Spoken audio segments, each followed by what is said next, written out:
కేరళ అంటేనే ఒక రోగం అన్న. ఏదన్నా భారతదేశంలో మొదటగా వచ్చే రోగం ఏదన్నా ఉందంటే ఆడకే ఎంట్రీ వచ్చింది. ఆ పేరు ఎప్పటి నుంచో ఉంది, మనం అంటాం కాదు. అది ఎప్పుడో చరిత్ర ఉంది. కానీ అక్కడ పెద్ద పెద్ద నాటు వైద్యాలు కానీ పెద్ద పెద్ద డాక్టర్లు కూడా ఉండరు. ఏదైనా కేర్ తీసుకుంటారు. ఏంటంటే గవర్నమెంట్ కొద్దిగా అశ్రద్ధలో ఉంది. నిదర్శనం ఏంటంటే మన స్వాములు అయ్యప్ప స్వాములు చాలా భక్తితో 40 రోజులు దీక్ష చేసి అక్కడికి వెళ్తుంటే వాళ్ళని ఇబ్బంది పెడుతున్నారు. చాలా ఇబ్బంది పడుతున్నారు. అక్కడ వాటర్ కూడా తాగలేని పరిస్థితిలో ఇప్పుడు వాతావరణం ఉంది అని చాలా మంది చెబుతానంటే విన్నాం మేము. అది అట్లాగే రీసెంట్ గా ఎన్నో అక్కడ జరగకూడని జరుగుతున్నాయి. అక్కడ ఏంటంటే కేంద్రం లేదు, అక్కడ అంతా ఇప్పుడు ఆ రాష్ట్ర గవర్నమెంట్ కింద ఉంది. ఆ టెంపుల్ గానీ మన అయ్యప్ప స్వామిది మొత్తం అంతా గవర్నమెంట్ హ్యాండ్ ఓవర్ చేసుకుని సగమన్నా గవర్నమెంట్ సెంట్రల్ గవర్నమెంట్ సగమన్నా దాని బాధ్యత అనేది తీసుకోవాలని చెప్పేసి చాలా మంది కోరుతున్నారన్న. మేము కూడా అదే చెబుతున్నాం. ఇప్పుడు వాటర్ లో కూడా బ్యాక్టీరియా ఫామ్ అయింది. దానివల్ల ఏంటంటే ముక్కు నుంచి చెవి నుంచి బ్యాక్టీరియా వెళ్ళడం ద్వారా మనిషి చనిపోతున్నారు. మరి ఆ నీళ్ళని కూడా క్లీన్ చేయడం కానీ ఇవన్నీ ఫండ్స్ కూడా వెళ్తున్నాయి కదా శబరిమల నుంచి. మరి అలా అని చెప్పేసి కూడా మరి ఎందుకని ఇంత నెగ్లెక్ట్ చేస్తున్నాను? చాలా అశ్రద్ధ ఉందన్న. అది కూడా అట్లాగే కోటికి చెబుతున్నారు. కేరళ గవర్నమెంట్ ఒకప్పుడు మన తిరుపతి మీద కూడా చాలా చేసింది. దోచుకుంటున్నారు మన ఆంధ్ర వాళ్ళని, మన ఆంధ్ర గవర్నమెంట్ చాలా చేసింది అప్పుడు ఎన్టీ రామారావు ఉన్నప్పుడు కేరళ గవర్నమెంట్. అది నిదర్శనం మళ్ళీ మన వాళ్ళు కూడా చేయాలి. గవర్నమెంట్ హ్యాండ్ ఓవర్ గట్టిగా సెంట్రల్కి అయ్యేటట్టు గవర్నమెంట్ కూడా చర్యలు తీసుకొని దాని మీద గట్టిగా పోరాటం అనేది చేయాలన్న. అయ్యప్ప స్వాములు అన్న 40 రోజులు దీక్ష చేసి అక్కడికి వెళ్తుంటే సంతోషంగా రావాలన్న. టెంపుల్కి వెళ్ళాం, దర్శనం చేసుకున్నాం, హ్యాపీగా రావాలి. అక్కడికి వెళ్ళి కష్టాలు చూస్తుంటే చాలా బాధ అనిపిస్తుంది. అది ఏందో స్వామి ఇలా చేస్తున్నాడా అనే ఫీలింగ్ అలా కలుగుతుంది. స్వామి కాదు, ముఖ్యంగా ఈ గవర్నమెంట్ మీద ముందు చర్యలు తీసుకుని సెంట్రల్ గవర్నమెంట్ దీని మీద రెస్పాన్స్ అవ్వాలి. ఎందుకంటే రాష్ట్రపతి గారు వెళ్ళినప్పుడు కూడా కొద్దిగా అక్కడ జరగల సరిగ్గా అది చదవటం కానీ స్వాములకు క్లారిటీ ఇవ్వటం కానీ ఇవ్వలేదు. రాష్ట్రపతి గారు దీని గురించి పట్టించుకుని కేంద్రం గవర్నమెంట్ చర్యలు తీసుకునేలాగా రాష్ట్రపతి గారు చెయ్యాలన్న. అంటే అక్కడ పోలీస్ వారు కూడా సిబ్బందులు కూడా సహకరించట్లేదంట మన స్వాములకి. అడ్రస్ అడుగుతుంటే జిబ్బు చూపించి అంటే అదే అన్న చాలా బాధేసింది అన్న. ఇంతకు ముందే సోషల్ మీడియాలో చూశాను. స్వామి మాట్లాడుతున్నాడు, కానిస్టేబుల్ ని అడ్రస్ ఎటు వెళ్ళాలి అని అడిగినందుకు జిప్పు తీసాడు. మరి ఏందో తెలియట్లేదు. మన తిరుపతిలో కూడా సైకో బ్యాచ్ చాలా మంది పెరిగారు. వాళ్ళని ఎట్లా టీడీపీ గవర్నమెంట్ తీసేసిందో అక్కడ ఉన్న సైకో బ్యాచ్ ని కూడా ముందు తీసేసేయాలి. ఆ బ్రిటిష్ జాతి రక్తం వాళ్ళలో పోలా, ఇంకా వాళ్ళని ముఖ్యంగా తీసేసి మన హిందువులు దేవస్థానాల దగ్గర ఎంతో మంది ఉన్నారు, సేవలు చేసేవాళ్ళు ఉన్నారు. ఎంప్లాయర్స్ లేకపోయినా ఒక రోజు సేవ అంటే ముందుకు వచ్చే వాళ్ళు ఎంతో మంది ఉన్నారు. వాళ్ళకి అవకాశం కల్పించాలని నేను గవర్నమెంట్ ని ప్లస్ సెంట్రల్ గవర్నమెంట్ ని డిమాండ్ చేస్తున్నాను. ఇప్పుడు ఎలాగో శబరిమల వెళ్ళే మూవ్మెంటే కదా స్వాములు, వాళ్ళకు ఎటువంటి చర్యలు తీసుకుంటే ఎటువంటి జాగ్రత్తలు తీసుకుంటే బాగుంటుందని మీ సలహా ఇవ్వాలనుకుంటున్నారు? బస్సుల దగ్గర నుంచి రైల్వేల దాకా మొత్తం కొద్దిగా అనుకోని సంఘటనలు కూడా జరుగుతున్నాయి. అయ్యప్ప స్వాములు ట్రైన్ ప్రయాణమే పెట్టుకోండి, చాలా జాగ్రత్తగా వెళ్ళండి అని కోరుకుంటున్నాను. ఎందుకు ఆ మాట అంటున్నాను, ఇది 2025 వల్ల డ్రైవర్ అన్నలు చాలా ఇబ్బంది పడుతున్నారు. ఎందుకైనా కానీ ఏమైనా కానీ చాలా ప్రమాదాలు మనం చూస్తున్నాం. అవన్నీ జరగకుండా ఉండాలి అంటే చాలా జాగ్రత్తగా వెళ్ళాలని కోరుకుంటున్నాను.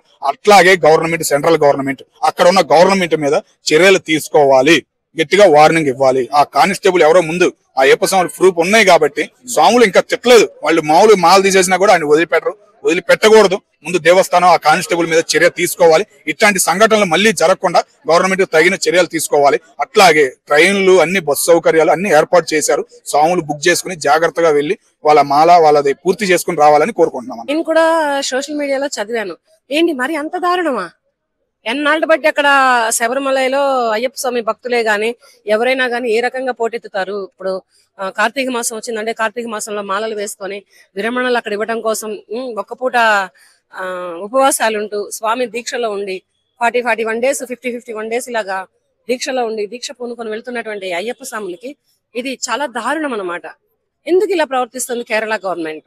మీకు చేత కాకపోతే సెంట్రల్ గవర్నమెంట్ అప్పచెప్పేయండి. మీరంతగా క్రైస్తవుని నమ్ముకుంటే, మీరంతగా మతం మార్చుకుంటే, మీ మతంలో మా దేవుడు ఉన్నాడు కనుక, అయ్యప్ప స్వామి ఉన్నాడు కనుక ఆ ఊర్లోనే వెలిచాడు ఆయన. తర్వాతే ఏమైనా వచ్చినాయేమో తెలియదు కానీ అక్కడ ఒక హిందూ దేవుడు అయినటువంటి అయ్యప్ప స్వామి అని ఒక అతను ఉన్నాడు కనుక మీరు సెంట్రల్ గవర్నమెంట్ కి అప్పచెప్పేయచ్చు. అక్కడ సెంట్రల్ గవర్నమెంట్ చూసుకుంటుంది. అంతేగాని దారేటు ఇట్లా జరుగుతుంది, వాటర్ సరిగ్గా లేదు, వాటర్ లో స్నానం చేయడం వల్లనే కానీ వాటర్ లో ఉండడం వల్లనే కానీ ఇలా ఇన్ఫెక్షన్ వచ్చి భక్తులు చనిపోతున్నారు అంటే జిప్పులు ఇప్పి చూపించడం ఎంతవరకు కరెక్ట్? ఆ రాష్ట్ర పోలీసులకి ఇది కరెక్ట్ కాదు. మరి ఆ పైన వాళ్ళకి కంప్లైంట్ చేస్తే వాళ్ళని వెనకనే పంపించేయడం కూడా కరెక్ట్ కాదు. ఏంటి ఈ దారుణం? ఎంతవరకు కరెక్ట్? ఇది రాష్ట్రమా లేకపోతే తగలబెడుతున్నటువంటి ఉగ్రవాదమా అనేది అర్థం కావటం లేదు. ఇక్కడ మా తెలుగు రాష్ట్రాలలో జరుగుతున్నటువంటి అన్యాయాలకే మేము చాలా ఇదైపోతున్నాం, తల్లడిల్లిపోతున్నాం, తలమునకలు అవుతున్నాం.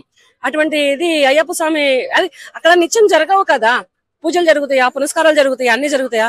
ఎప్పుడో అయ్యప్ప స్వామి పుట్టినరోజు కానీ లేకపోతే ఇటువంటి మాలలు కానీ మాలల విరమణల్లో కానీ వస్తాయి కానీ డైలీ అటువంటి ఏమీ జరగవు కదా. జరగనప్పుడు మీ రాష్ట్రంలో మీకు బాగానే ఉంటుంది కదా. కానీ ఇది మాత్రం చాలా తీవ్రంగా ఖండిస్తున్నాను. ఇది సెంట్రల్ గవర్నమెంట్ చర్య తీసుకుంటే, సెంట్రల్ గవర్నమెంట్ మోడీ గారు కొంచెం ఈ విషయమై కొంచెం జాగ్రత్త తీసుకుంటే అక్కడ అయ్యప్ప స్వామి భక్తులు వెళుతున్నటువంటి అయ్యప్ప స్వామి భక్తులు బ్రతుకుతారు, వాళ్ళకి ఆరోగ్యాలు బాగుంటాయి.